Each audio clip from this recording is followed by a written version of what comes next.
Apple announced a new computer last week, to great fanfare. The Vision Pro is a computer that is worn on your face, but the novel aspect is how you use it. Rather than view the computer's output through a physical screen, that output is projected directly into your eyes with two very small but high-resolution displays a very small distance in front of you. Rather than control the computer through a keyboard, mouse, or touchscreen, the primary user interface is through eye tracking and gestures. Just as they removed the stylus for screens when they launched the iPhone, Apple requires no physical controller to use the computer. The computer senses what you are interested in interacting with by watching your eye movement and then looks at your hands to determine what you want to do. There have been antecedents to each of these things. A myriad of worn devices for viewing such as the Google Glass or Meta's Quest Pro and technologies such as Leap Motion and the Myo armband for gesture control. But none of these predecessors put it all together as a coherent vision. Apple has termed this new device a spatial computer. The name is apt, because the device can use any physical space around you as a canvas to display digital outputs. There is no need for a desk or lap to place the device, and there are no limits on the size of the perceived viewing area. That means you could technically sit in a small space, like an airplane seat, and watch a cinema-sized movie.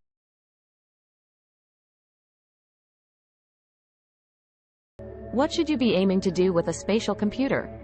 Right now, Apple has outlined use cases that seem pedestrian. You can use it like a normal computer or iPad, but with the current 2D information presented on a much more flexible and unconstrained display. There's demand for that. It will be of value where you do not have much space. And it will be of value to those who currently use their space with a host of large displays. In that sense, the closest analog is a very large screen TV. Would people pay $3,500 for that? They do right now. Even Apple sells a display, the Pro Display XDR, that can cost up to $6,000.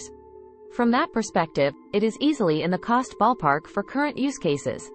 This strategy also has the benefit of seeding this new platform with the vast number of applications that already exist for the iPad and the iPhone.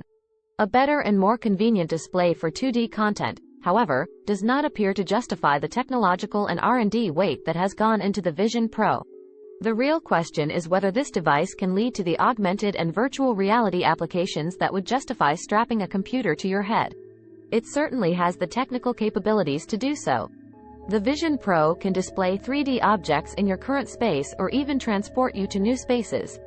Apple, however, barely mentioned the terms AR and VR during their announcement.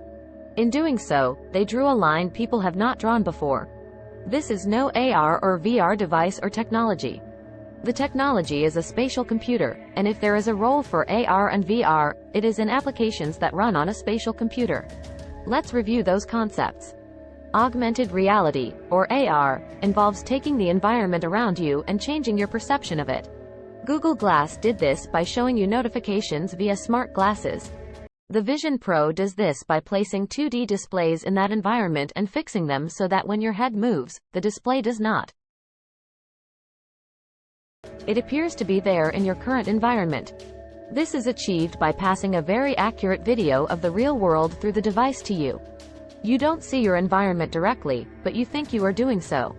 Thus, technically, Apple is augmenting a video capture of your environment, not overlaying things on your direct viewing of it. To a user, there's no real difference.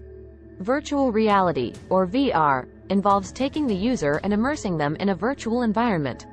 The Vision Pro captures the full attention of your eye, and so you are, by definition, immersed in a virtual environment. In one mode, that looks like the environment you are actually in. Turn the dial, and that can change, and you can be transported somewhere else. The video pass-through from your current environment is replaced by a digitally created 3D environment. From that perspective, this is clearly a VR device. The important thing to note is that despite being capable of AR and VR, these use cases were not emphasized by Apple. Thus, they have produced a device capable of both but have not found compelling use cases in either domain. This is one of the reasons that they announced it at their annual developer conference. Apple needs apps, and they need other people to imagine them.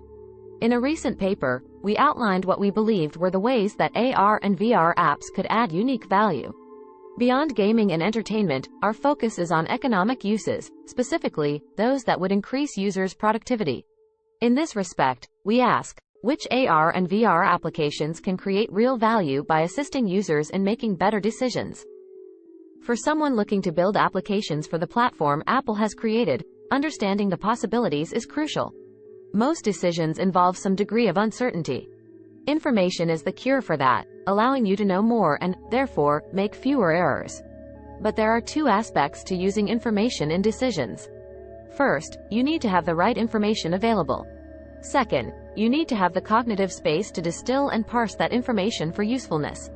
As it turns out, AR and VR map into each of these things. VR has the ability to present the user with more relevant information, especially when that information is either not with them or is costly to acquire. By immersing users in new contexts, what it does is bring that information to them. In some cases, it may be a realistic view of what is going on inside a building, say, during a fire. In other cases, it presents a safe, simulated environment, such as a flight simulator that facilitates training without the high stakes. By contrast, AR takes information presented in a given context and parses it to yield the information that is relevant. For instance, when you meet someone at a conference, it provides identification of who that person is without you having to search your own memory. Or, it can provide a helpful overlay with exit routes if you are dealing with a fire. In each case, the goal is to distill the quantity of information from the user's environment and present the information that is needed. The one thing to note is that the Vision Pro is not meant to be a portable computer to be used outside of the home or the workplace, which limits its applicability in navigating external environments, such as while driving. This perspective highlights why many previous AR and VR purported use cases have been of low value. VR meetings with avatars in pretty rooms do not provide information that is obviously more useful to those in the meetings that might arise from a Zoom call. AR glasses that provide text notifications as you walk around are increasing your cognitive load rather than decreasing it.